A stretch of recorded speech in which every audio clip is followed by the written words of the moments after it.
A partial government shutdown appears likely after a deal between President Trump and Senator Chuck Schumer has stalled in the Senate. Bill Melugin joins us live from Capitol Hill with the details. Good morning, Bill. Hey, Charlie, good morning to you. That's right.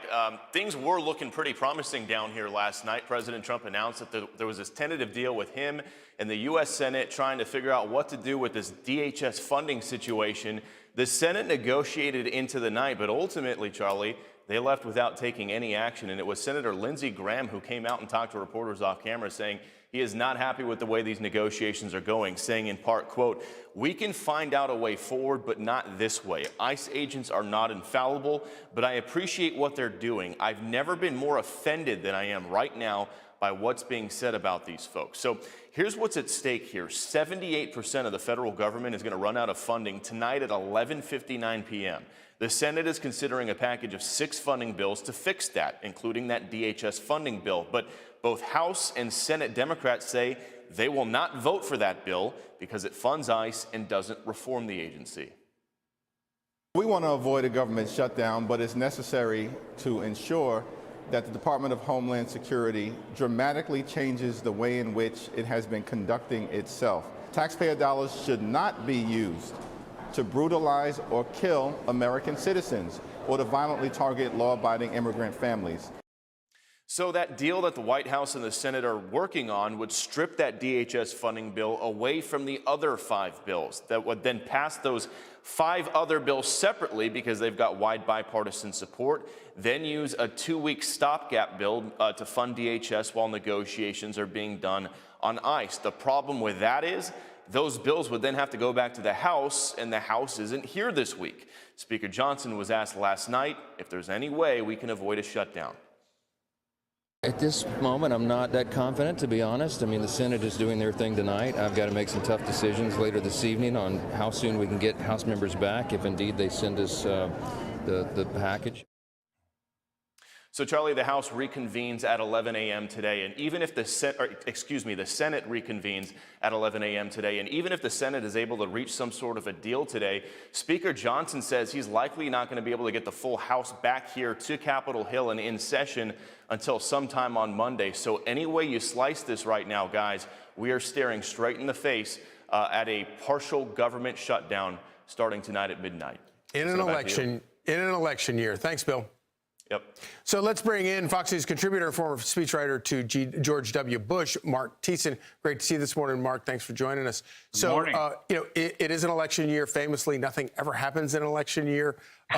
This is going to be interesting to watch Democrats try to thread this needle where they're not for abolishing ICE, but they don't want to give money to fund ICE. Yeah, I think the Democrats are overplaying their hand. So first of all, Americans are obviously very concerned by what happened in Minnesota. They saw 2 Americans get killed in clashes, and they don't like that. But they fundamentally support President Trump's objectives. The poll at the start of the Trump presidency has a mandate to do this. 9 in 10 Americans support deporting every single illegal alien in this country who has a criminal record of any kind. And 70% of the ICE arrests in the country have been of people who have been either convicted or charged with crimes. So President Trump is doing what the American people told him to do.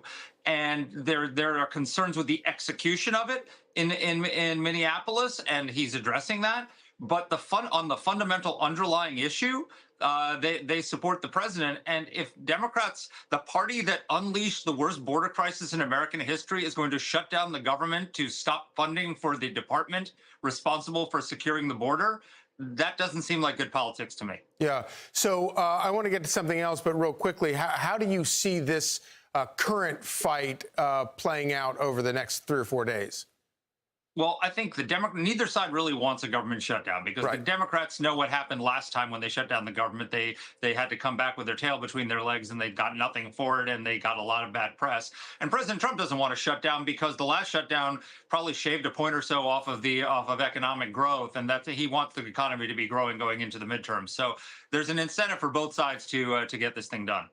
Okay, real quick, I want to play this clip from Pennsylvania Governor Josh Shapiro calling out Larry Krasner, Philly mayor, about some of the rhetoric Democrats are using. Watch this. That kind of rhetoric is unacceptable, it is abhorrent, and it is wrong. period, hard stop, end of sentence. I think what we need, and I've called for this in Minnesota, and I practice this in Pennsylvania, is we need to bring down the rhetoric, bring down the temperature, and create calm in the community. So this split is going to be very difficult for Democrats for the remaining 5 months, 6 months of this before the election. Yeah, it's not just the Philadelphia Attorney General. I mean, Governor Walz compared ICE to the Nazis who were hunting down Anne Frank. Right. Said they were committing atrocities against the American people. The rhetoric, I just, I think Americans are sick of people being called Nazis. Yeah. These are patriotic Americans who love their country, who have families, who are trying to get criminals, rapists, murderers, child sex abusers off the streets and deported out of the country. 9 in 10 Americans support doing that. So I think this overheated, the Democrats always take it just one step too far, and I think they're doing that here. Yes, indeed. Marc Thiessen, thank you so much. Great to see you. Thank you. Hey everyone, I'm Emily Campagno. Catch me and my co-hosts Harris Faulkner and Kaylee McEnany on Outnumbered every weekday at 12 p.m. Eastern, or set your DVR. Also, don't forget to subscribe to the Fox News YouTube page for daily highlights.